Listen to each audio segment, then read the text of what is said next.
Pernah nggak kalian mengalami? Kita udah semangat nyemprot padi supaya subur, bebas hama, malah hasil panennya jeblok? Gabah banyak yang kosong, malah puso.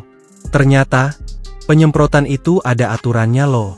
Kalau salah waktu dan salah caranya, bukan makin bagus, tapi malah merusak tanaman kita sendiri. Di video ini, kita bakal kupas tuntas larangan-larangan penting dalam penyemprotan padi, supaya panen kita makin sukses dan hasilnya melimpah. Yuk, simak video ini sampai selesai.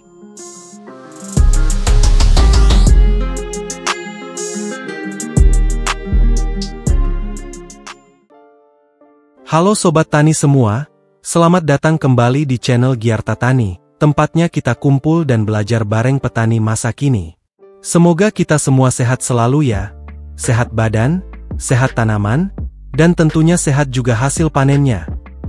Nah, hari ini kita akan bahas satu hal penting banget, tapi sering diabaikan, yaitu larangan dalam penyemprotan padi. Kenapa ini penting? Karena salah langkah sedikit saja, bisa berakibat fatal pada hasil panen kita.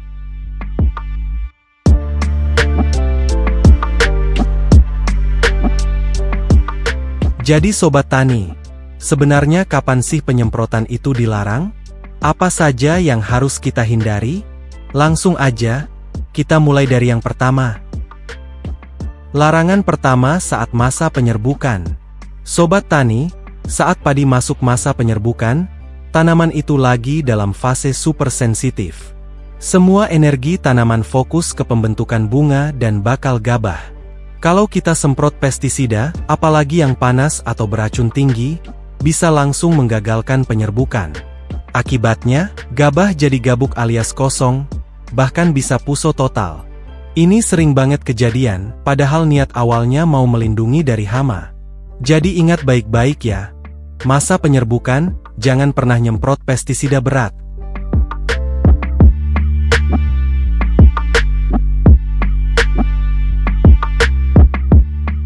Larangan yang kedua saat tunas muda. Saat tunas muda mulai tumbuh, tanaman itu kayak bayi ya Sobat Tani. Lemah, rapuh, dan butuh perlakuan lembut. Kalau kita langsung semprot pupuk daun dosis tinggi atau pestisida, bisa-bisa tunas mudanya terbakar atau mati. Ini biasanya terjadi saat padi berusia 13-17 hari. Jadi, hentikan dulu penyemprotan saat tunas muda muncul. Biarkan mereka kuat dulu, baru nanti kita kasih nutrisi bertahap.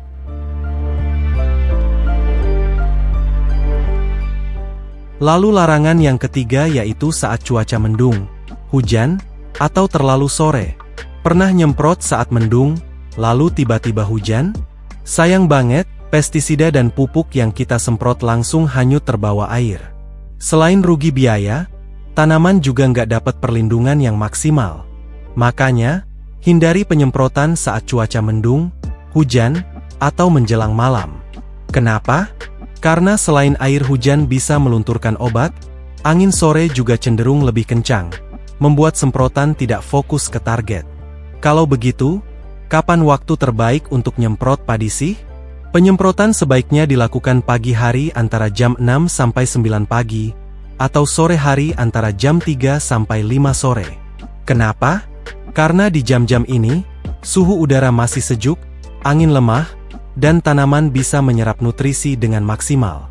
Matahari juga belum terlalu terik, sehingga larutan semprot tidak cepat menguap.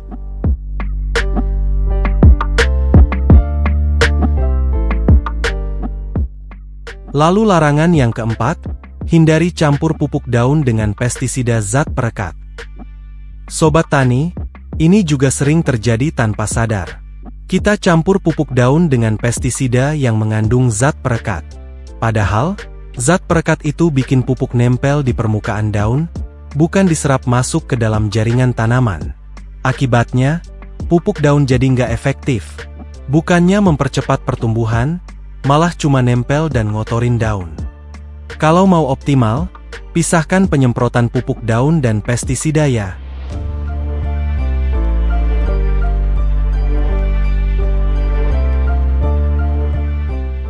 Dan larangan yang kelima, tanaman baru pindah tanam.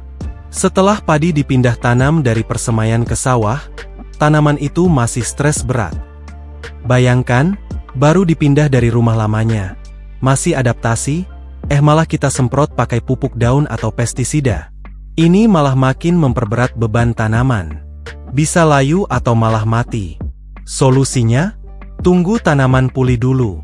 Biasanya butuh sekitar 7-10 hari setelah pindah tanam sebelum boleh disemprot nutrisi. Tapi kalau untuk penyemprotan herbisida tidak apa-apa, asal menggunakan herbisida sistemik yang tidak mempengaruhi tanaman padi.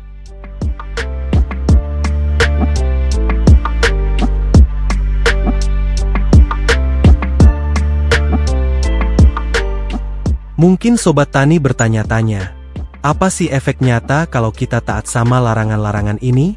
Nah, efek nyatanya yaitu, hasil panen akan jauh lebih bagus. Gabah akan lebih bernas, persentase gabah kosong lebih sedikit, dan tanaman jauh lebih sehat. Biaya produksi pun jadi lebih efisien. Nggak perlu boros pupuk, pestisida, dan tentunya nggak buang-buang tenaga buat penyemprotan sia-sia. Jangan lupa juga, sebelum mulai penyemprotan, biasakan cek kondisi sawah dulu. Pastikan cuaca cerah, angin tenang, tanaman dalam kondisi siap, dan waktu masih pagi atau sore. Kalau semua syarat ini terpenuhi, baru deh kita semprot supaya hasilnya maksimal.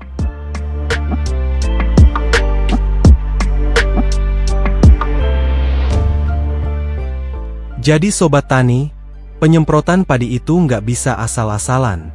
Harus ada ilmunya, ada waktunya, dan ada tekniknya. Masa penyerbukan, tunas muda, cuaca buruk, waktu yang salah, pencampuran yang salah, semua itu bisa berdampak fatal kalau tidak diperhatikan. Kalau kita mau hasil panen yang melimpah, yuk mulai dari disiplin mengikuti aturan-aturan sederhana ini. Terima kasih sudah menonton video ini sampai selesai. Semoga bermanfaat, dan bisa langsung diterapkan di sawah masing-masing. Kalau Sobat Tani suka video ini, jangan lupa klik like, subscribe, dan share ke teman-teman tani lainnya agar mereka juga tahu larangan-larangan ini.